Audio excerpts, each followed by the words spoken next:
ብዙ ሰዎች ዝንጀሮ እያሉ የሚጠሩት ዛንዚማን ኤሊና ዓለምን ያነጋገረ መጨረሻው። ዛንዚማን በአካባቢው ነዋሪዎች ዘንድ እንደ ሰው ሳይሆን ልክ እንደ ዝንጀሮና እንደ ጦጣ የሚቆጠር አሳዛኝ ታዳጊ ነው። በብዙ ፈተናዎች ውስጥ ሆና ያሳደገችው የዛንዚማን ኤሊ ወላጅ እናትም ጎረቤቶቿና የአካባቢው ነዋሪዎች ልጇን ዝንጀሮ እያሉ ሲጠሩት እንደማየቷ ያሳዘናትና ያስለቀሳት ነገር እንደሌለ ተናግራለች። የዛንዚማን ኤሊ ወላጅ እናትና አባት ከዚህ በፊት 5 ልጆችን የወለዱ ቢሆንም ነገር ግን ሁሉም ልጆቻቸው ስለሞቱባቸው ረጅም ዓመታት ፈጣሪያቸውን ተንበርክከው ለምነው ነበር ይህንን ዛንዚማን ኤሊ የተባለው ልጅ የወለዱት። እናትና አባት ለረጅም ዓመታት በልጅ ናፍቆት ከቆዩ በኋላ ይህንን ልጅ የወለዱ ቢሆንም ነገር ግን በጣም በሚያሳዝን ሁኔታ ዛንዚማን ከተወለደ በኋላ አባቱ ከዚህ ዓለም በሞት ተለየ። በኋላም መከረኛዋ እናት ይህንን ልጅ ለብቻዋ ማሳደጓን ቀጠለች። ይህ ታዳጊ የሚገኘው በሩዋንዳ ደቡባዊ ክፍል ሲሆን ይህንን ታዳጊ በካሜራ ቀርጸው ለዓለም ሕዝብ ያሳዩት አፍሪማክስ ኢንግሊሽ የተባሉት የጋዜጠኞች ቡድን ነበር። ይህንን ታዳጊ ለመጀመሪያ ጊዜ ለዓለም ሕዝብ ያስተዋወቁት እነዚህ የፊልም ባለሙያዎችም ልጁ እየሮጠ ስለሚያስቸግራቸው እናቱ አሳምና ለቀረጻ ዝግጁ እስከምታደርገው ድረስ ከ3 ሰዓት በላይ እንደፈጀባቸው ተናግረዋል። የዛንዚማን ኤሊ ወላጅ እናትም ከዚህ በፊት 5 ልጆችን ወልዳ እንደሞቱባት ለጋዜጠኞች ተናግራለች። በኋላም ይህንን ልጅ የወለደችው ፈጣሪዋን ተንበርክካ ጠይቃ ይህንን ልጅ እንደወለደች ትናገራለች። አከላም ልጇን ከምንም ነገር አስበልጣ እንደምትወደው ለመገናኛ ብዙሃን ታስረዳለች። ዛንዚማን በሩጫው ፈጣን ስለሆነ እናትም እርሱን ለመጠበቅ ስትል ከኋላው ተከትላ ስትሮጥ ትውላለች። አንዳንዴ ደግሞ ሩጣ መድረስ ስለማትችል ክብ መሳይ ገመድ በመያዝ ሮጦ ሊያመልጣት ሲል እንደ መጠቅለያ በመጠቀም ትይዘዋለች። የዛንዚማን እናት ስለ ልጇ ስትናገር እንዲህ ትላለች። ሲወለድ በጣም ትንሽ ነበር እና ከዚህ በፊት ወልደናቸው እንደሞቱብን ልጆች ሁሉ ይህም ይሞትብናል ብለን እኔም አባቱም ፈርተን ነበር። ነገር ግን ፈጣሪ ይመስገን ይኸው ለዚህ ደረጃ ደርሷል በማለት መኖሪያ ቤቷ ተገኝተው ለጠየቋት ጋዜጠኞች ታስረዳለች። አክላም እኛ ልጃችንን እስከነ እንከኑ አሜን ብለን ነው የተቀበልነው። ምክንያቱም ከዚህ ቀደም 5 ልጆችን ወልደን ሁሉም ስለሞቱብን እንደው አምላካችን በህይወት አቆይቶት ይደግልን እንጂ አካል ጉዳተኛም ሆነ ምንም አይነት ልጅ ቢሰጠን አሜን ብለን እንደምንቀበል ተንበርክከን ጠይቀን ነበር። ታዲያ ይህ ቃል በቃል የሆነ ጸሎትና ልመና ከፈጣሪ ካልሆነ ከቶ ከማን ሊሆን ይችላል በማለት እናት መኖሪያ ቤቷ ተገኝተው ቃለ መጠይቅ ላደረጉላት ጋዜጠኞች ስትናገር ተደምጣለች። ጎረቤቱ በጠቅላላ ልጇን እንደ ሰው ሳይሆን እንደ ዝንጀሮ ዘር መቁጠሩ በውስጧ ንዴትን እንደፈጠረባት የምትናገረው የዛንዚማን ኤሊ ወላጅ እናትም ልጇን የሚሰድቡት የሚመቱትና ዝንጀሮ እያሉ የሚጠሩት ሰዎች ብዙ መሆናቸውን ትናገራለች። አክላም ልጇን የሚሰድቡትና ዝንጀሮ እያሉ የሚጠሩት ህፃናት ብቻ አይደሉም፣ ትላልቅና ዕውቀት ያላቸው ሰዎችም ጭምር ናቸው ትላለች። የአካባቢው ሰዎችና ህፃናትም ይህንን ታዳጊ ለየት ባለመልኩና የፊት ገጽታው ምክንያት ተከትለውት ይሮጣሉ። እርሱ ግን የሰው ልጆችን ስለሚፈራ በፈጣን ሩጫው እየሮጠ ጫካ ውስጥ በመግባት ከዓይናቸው ይሰወራል። የሕክምና ባለሙያዎችም ስለዚህ ታዳጊ የጤና ሁኔታ ሲናገሩ ቀለል ባለመልኩ ህይወቱን ለማቆየት የሚያስችል እንጂ ትምህርቱን ለመቀጠል የሚያስችል አእምሯዊ ብቃት የለውም በማለት አደረግን ባሉት ምርመራ አረጋግጠናል ብለዋል።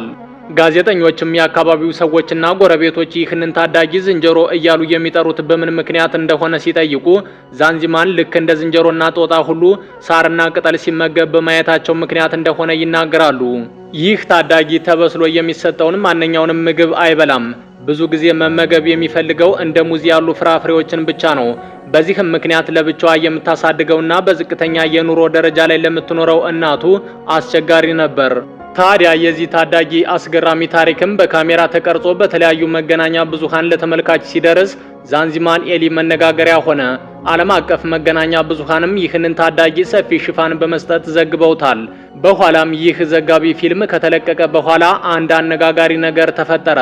ከዚህ በፊት በአካባቢው ማህበረሰብና በጎረቤቶች ዘንድ እንደ ዝንጀሮና ጦጣ ይናቅና ይገፋ የነበረው ዛንዚማን በተለያዩ መገናኛ ብዙሃን መነጋገሪያ ርዕስ ሆነ።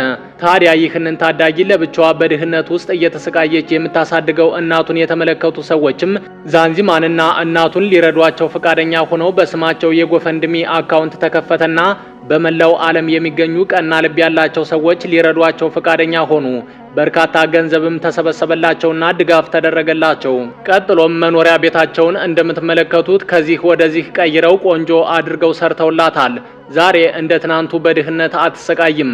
ደስተኛ ሆና መኖር ጀምራለች። በኋላም ዛንዚማን ኤሊ የተሻለ ሕክምና እንዲያገኝ ለተሻለ ሕክምና የተወሰደ ሲሆን የምርመራ ውጤቱም ሰዎች እንደሚሉት የዝንጀሮ ዘር ሆኖ ሳይሆን ማይክሮሴፋሊ የተባለ በሽታ ተጠቂ እንደሆነ ተረጋግጧል። ይህ በሽታ ያለባቸው ሰዎችም ከመወለዳቸው በፊት ወይንም ደግሞ ከተወለዱ በኋላ የጭንቅላታቸው ውጫዊም ሆነ ውስጣዊ ክፍል ማደግ ስለሚያቆም እንደሆነ የሕክምና ባለሙያዎች ይናገራሉ። ዛንዚማንም የዚህ በሽታ ተጠቂ ነበርና የራስ ቅሉ እንዲሁም የፊት ገጽታው ከሌሎች ሰዎች የተለየ ገጽታን ተላብሷል። በዚህም ምክንያት ዝንጀሮ የሚመስለው ታዳጊ እየተባለ ዛሬም ድረስ ይጠራል። ቀጥሎም በሐኪሞች እንዳይማር የተከለከለውና ትምህርቱን ለመማር አእምሯዊ ብቃት የለውም የተባለው ዛንዚማን ኤሊ እርሱን መሰል የአእምሮ ችግር ያለባቸው ህፃናት የሚማሩበት ኡቡሙዌ ኮሚኒቲ ሴንተር ተመዘገበና ትምህርቱን መማር ጀመረ። ዛንዚማን በመጀመሪያ ክፍሉን ሲቀላቀል ተሰብስበው ሙዚቃ የሚጫወቱትን ህፃናት ሲመለከት ለመደበቅ ሙከራ ያደረገ ቢሆንም ነገር ግን ቀስ በቀስ እየለመደውና ትምህርቱንም እየወደደው መጣ። በኋላም መቼም ጊዜ የማይቀይረው ነገር የለምና በየቀኑ ሲሮጥ እየሮጠች ሲቀመጥ አብራው እየተቀመጠች እርሱን ስትጠብቅ የምትውለውና በድህነቱ ውስጥ እየተሰቃየች ያሳደገችው የዛንዚማን ኤሊ ወላጅናትም በመጨረሻ እፎይ ብላ መኖር ጀምራለች። ዛሬ እንደ ትላንቱ አይደለችም። ልጇን ስትጠብቅ አትውልም። ልጇም ትምህርት ቤት ይውላል፣ እርሷም ስራዋን ስትሰራ ትውላለች። በዚህም የዛንዚማን ኤሊ ወላጅናት ደስተኛ ሆና ከዚህ በፊትም ችግር ውስጥ ሆና ታመሰግነው የነበረውን ፈጣሪዋን ዛሬም ጎንበስ ብላ ይበልጥ አመሰገነችው።